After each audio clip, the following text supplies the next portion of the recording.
কোরআনের কথা বিশ্বাস করি না। এটা পাওয়ার জন্য তো আমার যোগ্যতা লাগবে, এই জন্য আমরা নিচু হব, ছোট হব। যারা দাঁড়িয়ে আছেন যদি ভালো লাগে বসেন, আশা করছি আমরা কিছু নিয়ে যেতে পারবো ইনশাআল্লাহ। এমনি আপনারা আজকে ধোকা খেয়েছেন, ওই যে ছোট হুজুরটা আসেনি না, আপনারা দাওয়াতও তো তোর পর্যন্ত পৌঁছাননি।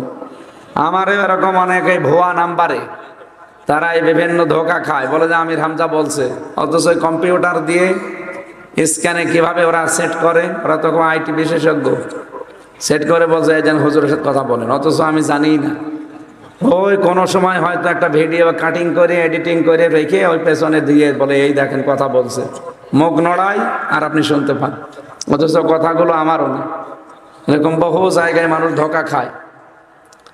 আমি বারবার আপনার আহ্বান জানিয়েছে যে আমার মাহফিল নিতে হলে সরাসরি আমার সাথে দেখা করবে। কুষ্টিয়ায় আমার বাড়ি ৬ রাস্তার মোড়ে, থানাপাড়া কুষ্টিয়া ৬ রাস্তার মোড়, মসজিদের পেছনে আমার বাড়ি। যেখান থেকে যান, বাংলাদেশের যে জেলা থেকে সরাসরি আসবেন। আমি রমজানে ফিরে আসি, সারা বছরের দাওয়াতগুলো আমি রমজানেই নিই। আর মাহফিল হয় তো ৪-৫ মাস, এই ৪-৫ মাসে যা নেবো এই রমজানে সব নিয়ে ফেলবো। যেহেতু ভিডিও হচ্ছে তো এই জন্য বলছি সারা দেশে যেন ছড়ায়। কত মানুষ এই যে ধোকা খাচ্ছে। রফিক মাদানিকে টাকা দিয়েছেন অলরেডি আপনারা, অথচ সে জানেও না। তার নামে এই যে কোন চিটার বাটপার এই ভিডিও আকারে এভাবে কথা বলে টাকা খাচ্ছে। এই জন্য সরাসরি কারো কাছে যেতে পারলে নেবেন না। এখন যে ধোকার জামানা চলছে, আপনাকে কোন ফাঁকে ধোকায় ফেলে এতগুলো মানুষ এখন এই যে রাত জেগে বসে আছে। আগামী থেকে ধোকায় আর পড়বেন না। যারাই দাওয়াত দিতে চান সরাসরি তার বাড়িতে যাবে, দেখা করে ওনার যদি সিরিয়াল খালি থাকে নেবেন, না হলে অন্য আলেম নেবেন, তারাই নেওয়া লাগবে, কোনো মানে আছে? আর আমার মাহফিলে আগে অগ্রিম কাউকে টাকা দেবেন না। এই যারা ধোঁকাবাজ এরা কিন্তু এটা বেশি করে। এরা বলে যে হুজুর আসতেছে, টাকা পাঠান, নাই উনি আসবে না। এই জন্য আমি আগে জানিয়ে দিলাম, 4 আনা পয়সা যদি আমার নামে কেউ চায়, পরে যদি ধরতে পারেন বেঁধে রাখবেন গাছের সাথে, বেঁধে রেখে আচ্ছা করে পিটাবেন, পিটিয়ে বললাম আমার খবর দেবেন, 1 টাকাও কাউকে দেবেন না। আমি এটাকে ইবাদত হিসাবে নিয়েছি, দিন প্রচার করা আমার দায়িত্ব। হ্যাঁ, আসার পরে কি করবেন ওটা আপনার দায়িত্ব। তাই বলে আবার 300 টাকা দিয়ে ফেরত দিয়ে না, সেদিন দিয়েছে জেনাইদা 300 টাকা দিয়েছে। আরে শয়তান, আমার গাড়ি ভাড়া পৌঁছে না। ওই সময় যদিও আমি গাড়ি নিয়ে যাইনি, গিয়েছিলাম মোটরসাইকেলে, ভ্যানে, এভাবে কেটে 300 টাকা যাওয়া আসা, আবার হোটেলে আমি একবার খেয়েছি, সব মিলে 280 টাকা আমার খরচ, 20 টাকা বেঁচেছি।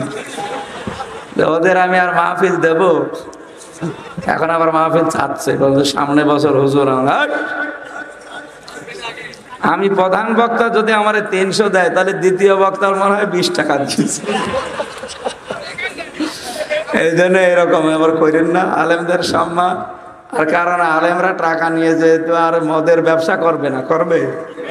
আমার অধিকাংশ টাকাগুলোই দিনের জন্যই খরচ হয়, অসহায় মানুষকে আমি দিয়ে দিই। ক টাকা লাগে আমার?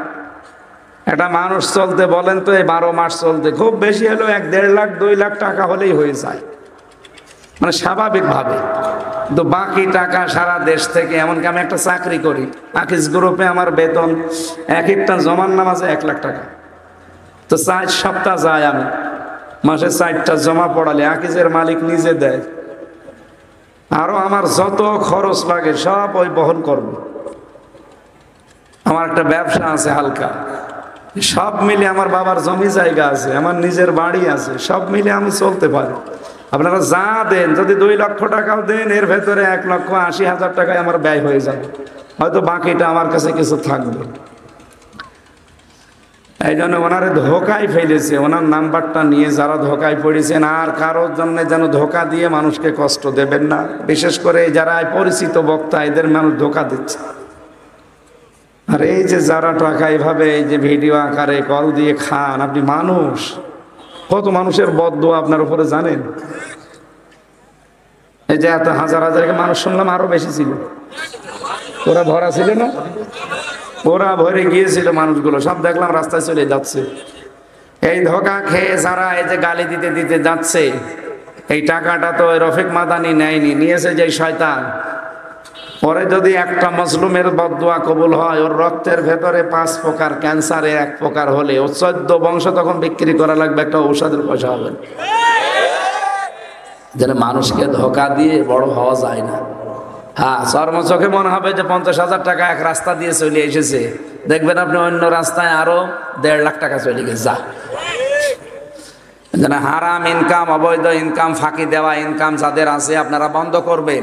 আর রমজান এটাও শিক্ষা দিতে আসতেছে, রমজানের যত শিক্ষা আছে তার ভেতরে এটাও একটা।